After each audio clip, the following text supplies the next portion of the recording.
பராசக்தி சுட சுட பார்த்து வந்திருக்கீங்க. தீ என்ன பத்தி எரியுதா? தீ எரிஞ்சு சாம்பலாகி போச்சு. தீயே சாம்பலாயிடுச்சு. அதாவது படத்தை பத்தி இந்த படம் வந்து இந்தி எதிர்ப்பு போராட்டத்தை மையமாக வைத்து எடுக்கப்பட்ட படம்னு சொல்லப்பட்டது. அதனால நம்ம இந்த படத்தை போய் பார்க்கணுன்றதுக்காக பார்த்தோம். அது என்ன சொல்றாங்க அப்படின்னா 1958 ஒரு நிகழ்வு சொல்றாங்க. ஒரு ரயில்ல ஒரு பிரச்சனை சொல்றாங்க. அப்புறம் 64 பிரச்சனையை சொல்றாங்க. இந்தி எதிர்ப்பு போராட்டம் 60 தானே? இல்ல 64, அதான் அவங்க சொல்றது 58, 64 சொல்றாங்க. அது டேட்டாவோட இருக்கான்னு கேட்டா டேட்டாவோட கிடையாது. ஆக்சுவலா முதல்ல 1938 நம்ம இந்திய எதிர்ப்பு போராட்டம். அதுல வந்து தாளமுத்து, நடராஜன் இந்த மாதிரி நிறைய பேர் இறந்த வரலாறு நமக்கு தெரியும். அதுக்கு அந்த காட்சிகள்லாம் எதுவுமே மையப்படுத்தலை. இவங்களுடைய டார்கெட் வந்து 58, 64. அதுக்கப்புறம் திமுக ஆட்சிக்கு வந்தது.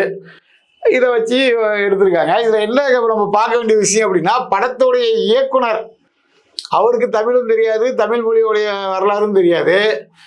படத்துடைய நடிகர் அவருக்கும் தமிழத்தை பற்றி தெரியாது, தமிழ் மொழி வரலாறும் தெரியாது.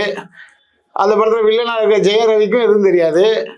முக்கியமான தமிழ் போராளியாக வரக்கூடிய அதர்வாவுக்கும் தமிழ் சம்பந்தமாக எதுவுமே இல்லை. எல்லாமே மாற்று மொழியினர்களை வைத்து, மாற்று மொழியை பேசக்கூடியவர்களை வைத்து தமிழ் மொழியை மையமாக வச்சு ஒரு படம் எடுக்கிறதுங்கிறது யாருமே இது வரைக்கும் யோசிக்காத ஒரு விஷயமாக.